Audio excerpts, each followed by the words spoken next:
DK Shivakumar నివాసానికి వెళ్లిన CM Siddaramaiah నాయకత్వ పోరు నేపథ్యంలో ప్రాధాన్యం సంతరించుకున్న భేటీ.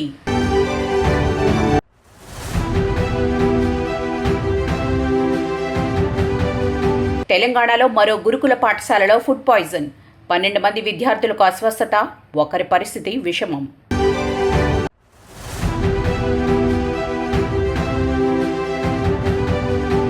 బంగాళాఖాతంలో భూకంపం, రిక్టర్ స్కేల్పై 4.2గా నమోదైన తీవ్రత.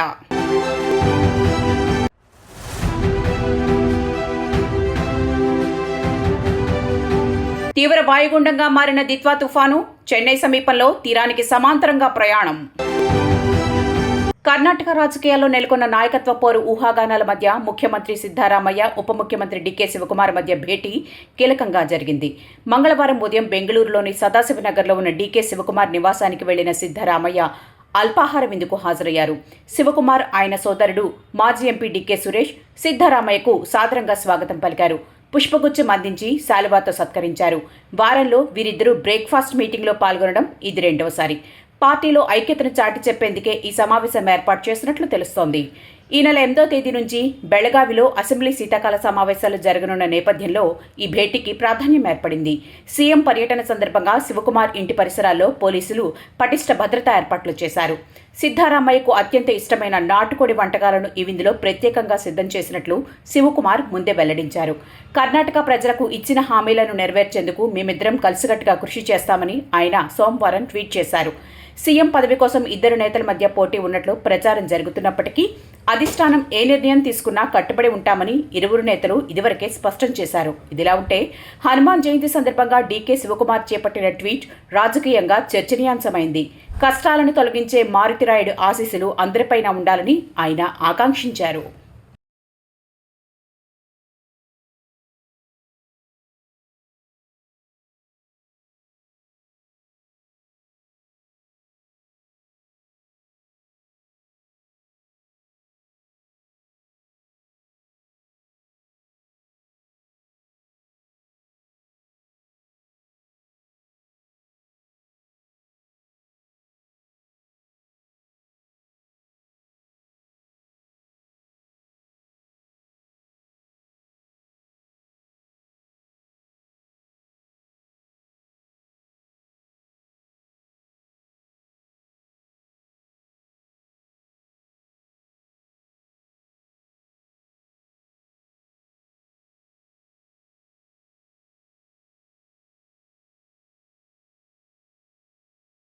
బంగాళాఖాతంలో ఈరోజు ఉదయం భూమి స్వల్పంగా కంపించింది. దీని తీవ్రత రిక్టర్ స్కేల్పై 4.2గా నమోదైనట్లు నేషనల్ సెంటర్ ఫర్ సిస్మాలజీ వెల్లడించింది.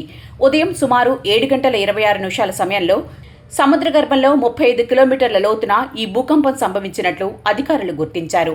ఈ భూ ప్రకంపనల కారణంగా ఎలాంటి ప్రాణ ఆస్తి నష్టం జరగలేదని ఎన్సీఎస్ తన ఎక్స్ ఖాతా ద్వారా తెలిపింది. దీంతో తీర ప్రాంత ప్రజలు ఊపిరి పీల్చుకున్నారు. ఇదిలా ఉండగా గత నవంబర్ 21వ తేదీన హిందూ మహాసముద్రం ప్రాంతంలో కూడా ఇదే తరహాలో భూకంపం సంభవించింది. ఆ సమయంలో భూకంప తీవ్రత రిక్టర్ స్కేల్పై 4.3గా 10 కిలోమీటర్ల లోతున నమోదైందని ఎన్సీఎస్ తన నివేదికలో పేర్కొంది.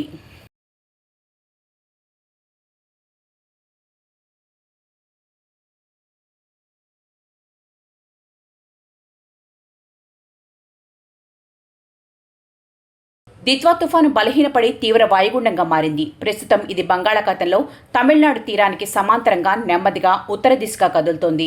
ఈ వాయుగుండం గంటకు సగటున 5 నుంచి 6 కిలోమీటర్ల వేగంతో ప్రయాణిస్తోందని, మరో 2 రోజుల పాటు ఉత్తర దిశగా కదిలి చెన్నైకి సమీపంలో తీరం దాటడం లేదా సముద్రంలోనే బలహీనపడే అవకాశం ఉందని వాతావరణ నిపుణులు అంచనా వేస్తున్నారు. తీరానికి దగ్గరగా ప్రయాణించడం, పొడిగాలులు వీయడం వల్లే తుఫాను బలహీనపడిందని ఇస్రో నిపుణులు తెలిపారు. ఈ వాయుగుండం ప్రభావంతో రాయలసీమ, దక్షిణ కోస్తాలో పలుచోట్ల, మధ్య ఉత్తర కోస్తాల్లో అక్కడక్కడ సోమవారం వర్షాలు కురిశాయి. మంగళవారం ఉదయం నుంచి బుధవారం ఉదయం వరకు దక్షిణ కోస్తాలో అనేక చోట్ల, ఉత్తర కోస్తా, రాయలసీమలో పలుచోట్ల వర్షాలు, కోనసీమ, పశ్చిమ గోదావరి, నెల్లూరు, తిరుపతి జిల్లాల్లో భారీ వర్షాలు కురుస్తాయని వాతావరణ శాఖ తెలిపింది. తుఫాను ప్రభావిత కలెక్టరేట్లలో కంట్రోల్ రూములు ఏర్పాటు చేసి అధికారులు పరిస్థితిని ఎప్పటికప్పుడు సమీక్షిస్తున్నారు. రానున్న 24 గంటల్లో కోనసీమ, పశ్చిమ గోదావరి, నెల్లూరు, తిరుపతి జిల్లాల్లో భారీ వర్షాలు కురిసే అవకాశం ఉందని విపత్తుల నిర్వహణ సంస్థ హెచ్చరించింది. తీరం వెంబడి గంటకు 50 నుంచి 70 కిలోమీటర్ల వేగంతో గాలులు వీచే అవకాశం ఉన్నందున మత్స్యకారులు సముద్రంలోకి వెళ్లవద్దని అధికారులు హెచ్చరికలు జారీ చేశారు. మచిలీపట్నం, నిజాంపట్నం ఓడరేవు, కృష్ణపట్నం రేవుల్లో 3వ నెంబరు, మిగిలిన రేవుల్లో 1వ నెంబరు ప్రమాద హెచ్చరికను ఎగురవేశారు.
ఆంధ్రప్రదేశ్ డిప్యూటీ సీఎం జనసేన అధినేత పవన్ కళ్యాణ్ చేసిన కోనసీమ దిష్టి వ్యాఖ్యలపై పొలిటికల్ దుమారం రేగుతోంది. పవన్ కళ్యాణ్ కామెంట్లపై ఘాటుగా స్పందిస్తున్నారు తెలంగాణ నేతలు. పవన్ క్షమాపణ చెప్పకపోతే తెలంగాణలో ఒక్క సినిమా కూడా ఆడదంటూ వార్నింగ్ ఇచ్చారు మంత్రి కోమటిరెడ్డి వెంకటరెడ్డి. పవన్ కళ్యాణ్ బేషరతుగా క్షమాపణ చెప్పాలని డిమాండ్ చేశారు. ఇక పవన్ కళ్యాణ్ వ్యాఖ్యలు నన్ను బాధించాయి, బేషరతుగా క్షమాపణ చెప్పాలని డిమాండ్ చేశారు మంత్రి కోమటిరెడ్డి. తెలంగాణ ప్రజల దిష్టి కాదు, ఆంధ్ర పాలకుల వల్ల తెలంగాణ ప్రజలు ఫ్లోరైడ్ విషం తాగారని ఆవేదన వ్యక్తం చేశారు. పవన్ కళ్యాణ్ క్షమాపణ చెప్పకపోతే ఒక్క సినిమా కూడా ఆడదని వార్నింగ్ ఇచ్చారు. సినిమాటోగ్రఫీ మంత్రిగా చెప్తున్నా క్షమాపణ చెప్పకపోతే ఒక్క థియేటర్లో కూడా సినిమా విడుదల కాదు మీది అని హెచ్చరించారు. అయితే చిరంజీవి సూపర్ స్టార్, ఆయన మంచోడు, కానీ పవన్ కళ్యాణ్కు రాజకీయ అనుభవం లేదనుకుంటా, అందుకే అలా మాట్లాడుతున్నారని వ్యాఖ్యానించారు తెలంగాణ మంత్రి కోమటిరెడ్డి వెంకటరెడ్డి. కానీ ఈ విధంగా మాట్లాడి దాదాపు 13 సంవత్సరాలు అయిపోయింది. తెలంగాణ 13 సంవత్సరంలో పడుతున్నది. ఈ సమయంలో మా తెలంగాణని అవమానపరచొద్దని పవన్ కళ్యాణ్ గారు బేషరతుగా క్షమాపణ చెప్పితేనే తెలంగాణ ప్రజలు క్షమిస్తారు. నైజాంలోనే చిరంజీవి ఫ్యామిలీ సినిమాలు ఎక్కువగా వాడుతుంటాయి. వాళ్ళే ఇప్పుడు దాన్ని క్షమాపణ చెప్పకపోతే ఎవ్వరు కూడా చిరంజీవి గారికి సంబంధం లేదు. Chiranjeevi is a super man. ఆయన ఎప్పుడు కూడా వివాదాలకు దూరంగా ఉంటారు. కానీ పవన్ కళ్యాణ్ కొత్తగా రాజకీయాలకు వచ్చి డిప్యూటీ సీఎం కాగానే తెలిసి తెలియకనే మాట్లాడిండో, మరి కావాలని తెలంగాణ వాళ్ళని అవమానపరచాలనుకుండో ఏమనుకుండో, కానీ దానికి క్షమాపణ చెప్తే కనీసం ఆయన సినిమా 1-2 రోజులన్నా ఆడుతుంది. చెప్పకపోతే ఎక్కడ కూడా తెలంగాణ థియేటర్లలో సినిమాలు రిలీజ్ కావు. సినిమాటోగ్రఫీ మినిస్టర్గా నేను చెప్తున్నా ఈ మాట. వైఎస్ జగన్ ప్రభుత్వ హయాంలో జరిగినట్లు చెబుతున్న మద్యం కుంభకోణంలో మనీ లాండరింగ్కు సంబంధించిన కీలక రహస్యాలు బయటపడుతున్నాయి. ఈ కేసులో 49వ నిందితుడిగా ఉన్న ముంబైకి చెందిన అనిల్ చోక్రా సిట్ విచారణలో ముడుపుల సొమ్ము ఎలా దారి మళ్లించింది వివరించినట్లు తెలుస్తోంది. ప్రధాన నిందితుడు రాజ్ కసిరెడ్డి A1కి చెందిన బినామీ డిస్టిలరీల నుంచి వచ్చిన 78 కోట్ల రూపాయల షెల్ కంపెనీల ద్వారా బంగారం నగదు రూపంలోకి మార్చినట్లు చోక్రా అంగీకరించినట్లు సమాచారం. సిట్ విచారణలో చోక్రా వెల్లడించిన వివరాల ప్రకారం ఊరు పేరు లేని వ్యక్తుల ఆధార్, పాన్ కార్డులు సేకరించి ముంబైలో 30కి పైగా షెల్ కంపెనీలను సృష్టించారు. ఆదాన్, లీలా, SPY ఆగ్రోస్ వంటి డిస్టిలరీల నుంచి వచ్చిన డబ్బును ఈ కంపెనీల ఖాతాల్లోకి మళ్లించారు. ఆ తర్వాత ముంబైలోని చాముండా బులియన్స్ యజమాని చేతన్ కుమార్ ఇతర గోల్డ్ డీలర్ల సిండికేట్ ద్వారా ఆ సొమ్ముతో బంగారం కొనుగోలు చేశారు. చివరిగా దుబాయ్లో ఉన్న చేతన్ కుమార్ తండ్రికి సంబంధించిన ఆర్థిక నెట్వర్క్ను ఉపయోగించి మొత్తం నల్లధనాన్ని వైట్గా మార్చినట్లు చోక్రా వివరించినట్లు తెలిసింది. వైసీపీ ప్రభుత్వంలో సుమారు 3,500 కోట్ల రూపాయల మద్యం కుంభకోణం జరిగిందని సిట్ దర్యాప్తు చేస్తోంది. ఈ కేసులో ఇప్పటికే జగన్ మాజీ ఐటీ సలహాదారు రాజ్ కసిరెడ్డి, ఎంపీ మిథున్ రెడ్డి, చెవిరెడ్డి భాస్కర్ రెడ్డి సహా 13 మందిని సిట్ అరెస్ట్ చేసింది. వారికి సంబంధించిన ఆస్తులను 2 తెలుగు రాష్ట్రాల్లో జప్తు చేసింది. ప్రస్తుతం ఒరిస్సా, హైదరాబాద్లలో మరిన్ని ఆస్తుల జప్తుకు రంగం సిద్ధం చేస్తోంది. చోక్రాను మరో 2 రోజుల పాటు సిట్ అధికారులు విచారించనున్నారు.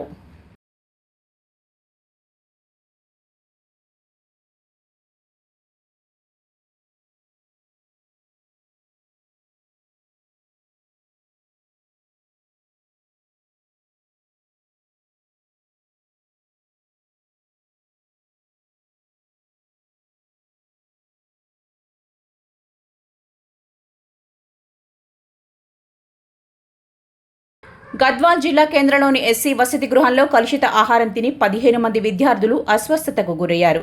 ఈ మేరకు వారిని సిబ్బంది హుటాహుటిన స్థానిక ప్రభుత్వాసుపత్రికి తరలించి చికిత్సను అందజేస్తున్నారు. అందులో ఒకరి పరిస్థితి విషమంగా ఉన్నట్లు వైద్యులు వెల్లడించారు.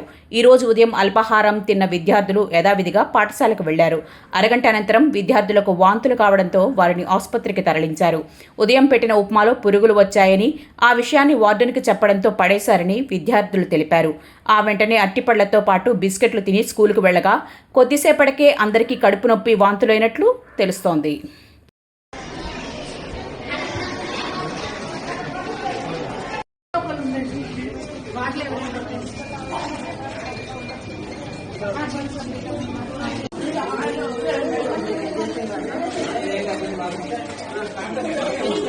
ఫాస్ట్ ఇచ్చేయాలమ్మా, అక్కడ లోపలికి ఎవరు రావాలి. ఫాస్ట్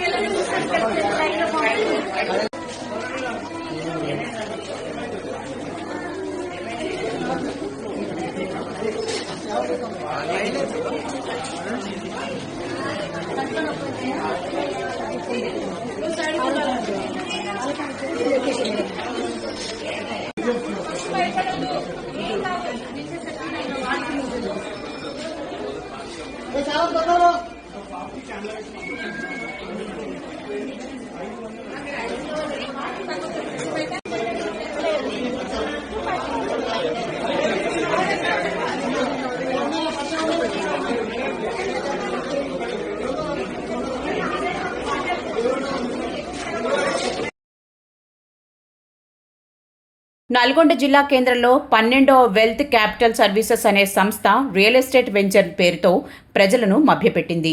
4 లక్షలు పెట్టుబడి పెట్టండి, మీకు వెంటనే 1 గుంట భూమి రిజిస్ట్రేషన్ చేసి ఇస్తామని, అంతేకాకుండా 25 నెలల పాటు నెలకు 16,000 చొప్పున వడ్డీ ఇస్తామని, గడువు పూర్తయ్యాక మీ మొత్తం డబ్బు 8 లక్షలు తిరిగి చెల్లిస్తామని మాయమాటలు చెప్పి మోసం చేసింది. ఇంత భారీ లాభం, భూమి హామీతో ప్రజల ఆశలను ఆసరాగా చేసుకుని ఈ సంస్థ 2 తెలుగు రాష్ట్రాల నుంచి 3,300 కోట్ల రూపాయలు వసూలు చేసినట్లు బాధితులు ఆరోపిస్తున్నారు. ప్రారంభంలో కొంతమందికి వడ్డీ డబ్బులు జమ చేసిన ఈ సంస్థ తర్వాత చేతులెత్తేసింది. పెట్టుబడి పెట్టిన వారికి భూమి రిజిస్ట్రేషన్ చేయకపోవడం, వడ్డీ డబ్బులు ఆగిపోవడంతో తాము మోసపోయామని గ్రహించిన బాధితులు ఇప్పుడు ఆందోళనకు దిగారు. ఈ మోసం కేవలం నల్గొండకే పరిమితం కాలేదు. 2 రాష్ట్రాల్లోని మధ్యతరగతి, దిగువ తరగతి ప్రజల కష్టార్జితాన్ని ఈ సంస్థ దోచుకుంది. అత్యంత ఆందోళన కలిగించే విషయం ఏమిటంటే, ఈ 12 వెల్త్ క్యాపిటల్ సర్వీసెస్ సంస్థపై గతంలో హైదరాబాద్ నగరంలో కూడా ఆర్థిక నేరానికి సంబంధించిన కేసు నమోదైంది. అప్పుడు పోలీసులు కఠిన చర్యలు తీసుకోకపోవడం వల్లే ఈ సంస్థ మరోసారి రెచ్చిపోయి ఇంత పెద్ద మోసానికి పాల్పడిందని బాధితులు ఆవేదన వ్యక్తం చేస్తున్నారు. పోలీసుల అలసత్వమే తమను ముంచేసిందని వారు వాపోతున్నారు. ప్రస్తుతం బాధితుల ఫిర్యాదు మేరకు పోలీసులు రంగంలోకి దిగారు. సంస్థ యొక్క లీగల్ అడ్వైజర్ను అదుపులోకి తీసుకున్నారు. వీళ్ళందరూ పైసలు ఏమమ్మా వేసిరా, వీళ్ళందరూ పైసలు వేసిన తర్వాత ఆ కంపెనీ బోర్డు తిప్పినాక ఏం చెప్తుందంటే, మేము ఇస్తాం అనుకుంటే సంవత్సరం గడుపుకొచ్చిండు. దానికి కానీ ఎక్కడో అక్కడ ఆ భూములు లేవు. ఎక్కడో ఆడ మన ఏదో అక్కడక్కడ కొన్ని ఎస్టేట్ భూములని, కొన్ని అయ్యని ఆ పనికిరాని భూములన్నీ తీసి ఇలా ఒక్కొక్కరికి గుంట, దానికి రోడ్డు లేదు, లేకపోతే దిక్కులు లేవు.